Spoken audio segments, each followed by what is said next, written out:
today for the Bitcoin price with DaVinci J15. Most of you know him already because this guy actually 50,000x'd his money with Bitcoin. He bought Bitcoin in 2011.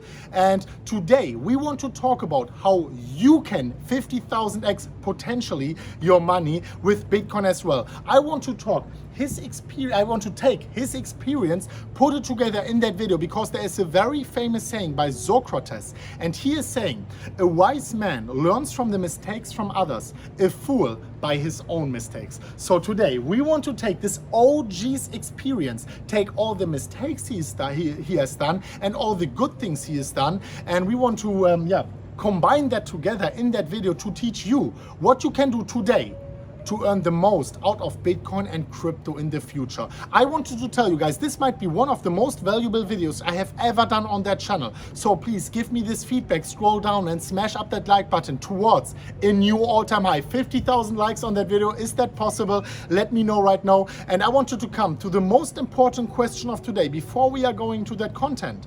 DaVinci J15, how are you doing today, my man? In the pot, 5 by 5, man. You know what?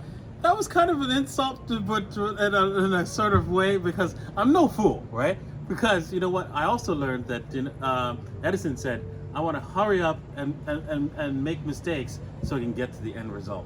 Also very good. Yeah, of course. I mean, there's not one truth, right? The truth always lays within multiple different viewpoints. And I mean, you learn from other people's mistake as well by learning the flaws of the financial and monetary system, applying it to your own investment strategy, buying silver, buying gold, and buying Bitcoin, right? So you did basically nearly everything right, but there were probably some mistakes on your way there. Of course, so there were lots of mistakes. Yeah, I mean, everyone does that, right? But today I want to learn from the things you did right and from the things you did wrong and put that all together, especially from the things you did right, of course, because there were plenty of them. Buying Bitcoin in 2011 at $1 is just an incredible thing to do.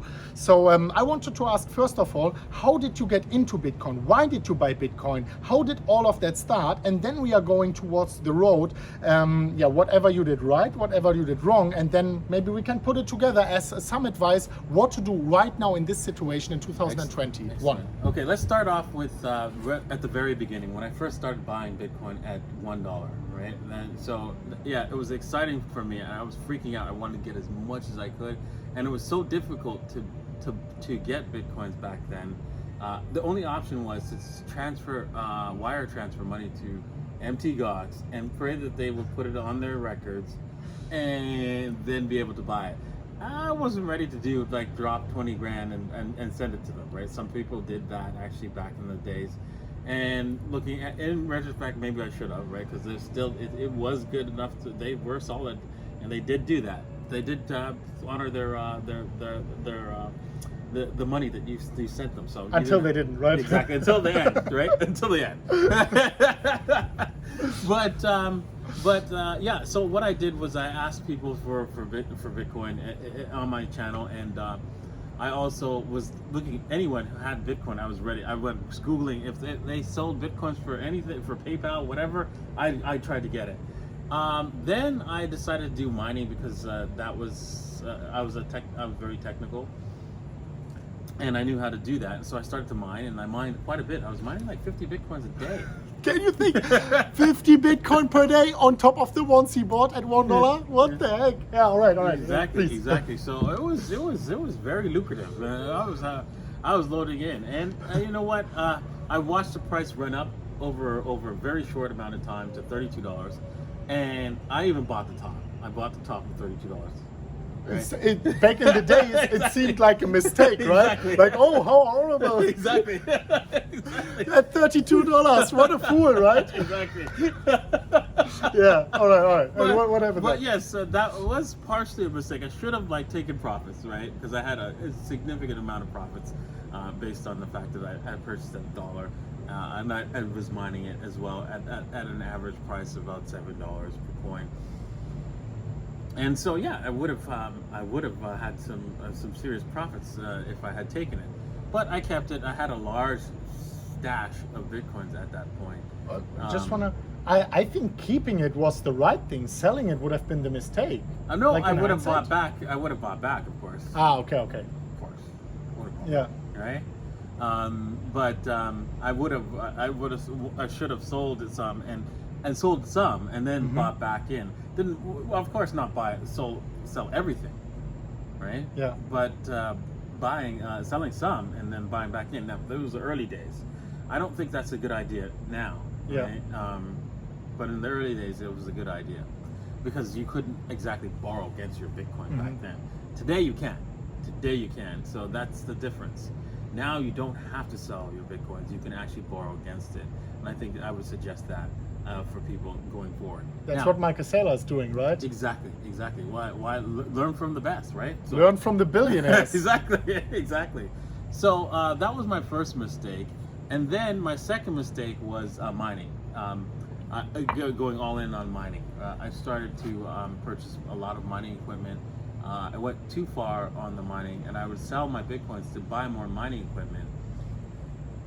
And I would have made more money, made more Bitcoins if I just, bought and held Bitcoins, right? Instead of like paying for electricity, paying for the equipment. If even the cash that I use, right? Because sometimes I sold some Bitcoins to buy more equipment. Sometimes I used my own cash that I had.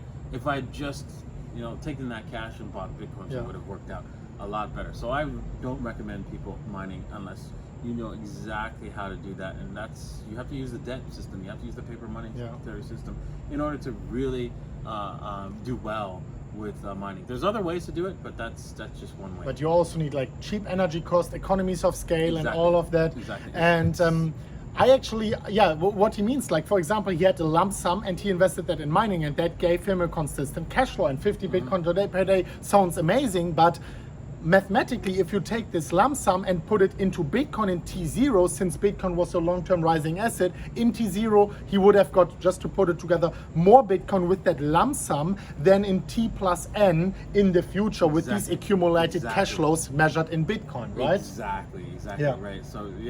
So even though it seemed like I made a lot of Bitcoin, especially back in 2013. You did. It would have just been more, right? Exactly, just would have been more. All right. In 2013, at the end of that bull run up to $1,300, I was making 35 Bitcoins a day, and this was out of an apartment.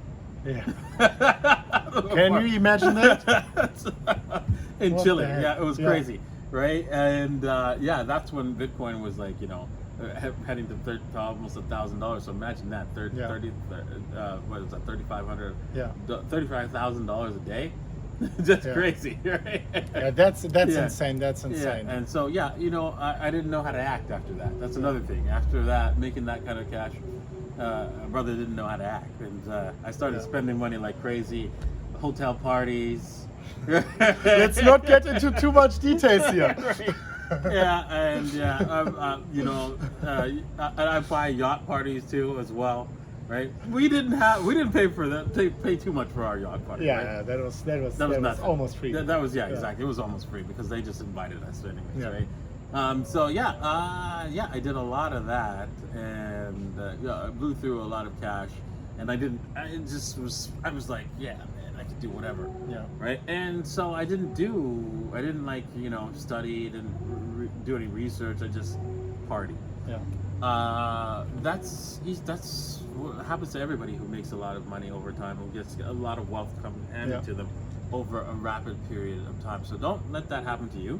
So we had now a lot of mistakes you mentioned, but obviously you did so many things right. Exactly. So I wanted to know, what if you are looking at your worth right now, where is most of that coming from? Is it actually from holding parts of your Bitcoin? Is buy and hold, like in retrospect, was buying and holding just the most profitable thing, or what would you say?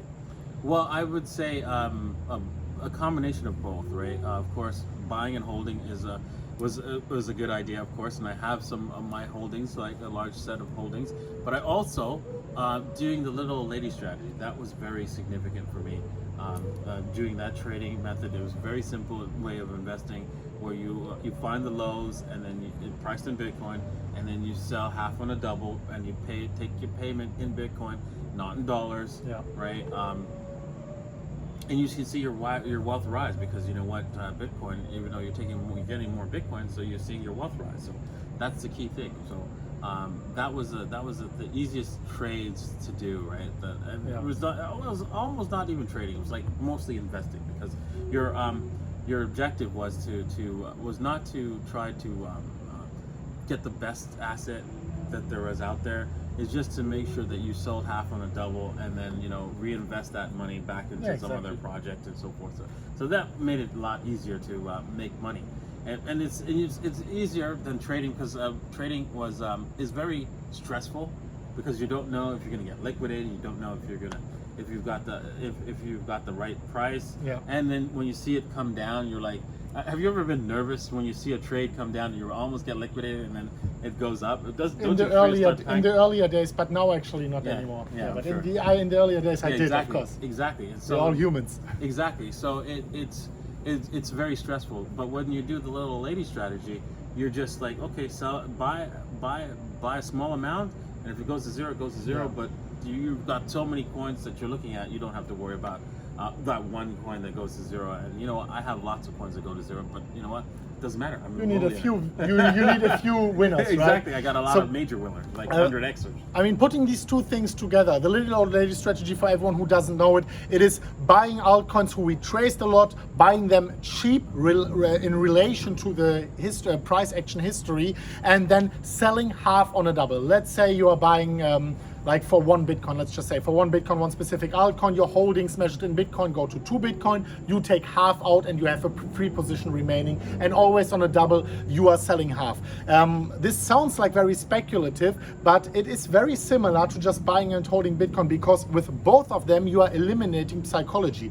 Buying and holding Bitcoin is just buying and holding no matter what. This is what I'm doing, and this is also what's recommended with the vast majority of your trading portfolio. No matter how much risk you want to add to your portfolio, you can put more into that little old lady strategy, but that one also eliminates psychology, because you have a specific set of rules, just like with dollar cost averaging, where you are buying altcoins and it's not like emotions which tell you, oh, now I'm selling a third, now I'm selling a half. You know exactly at the double you are selling half, at the exact next double you are selling half again, and there's nothing which can impact your trading decision, because you have a set of rules doing that. So putting that together, I think in investment and trading, it's important to exclude psychology. It's important to exclude emotions. If I'm taking both of these things, whether it's buying and holding Bitcoin or doing the little old lady strategy. What I personally would say is, if you buy Bitcoin today, if we just look at the billionaires in the world, if we look at Elon Musk, or specifically Michael Saylor, who confirmed that he's buying Bitcoin for the next 100 years, which is a metaphor as forever. And if you buy Bitcoin today, I think just buying and holding is the best. If you want to do the little daily strategy, it's probably just with a fraction of the portfolio. You can find that on davincicodes.net/.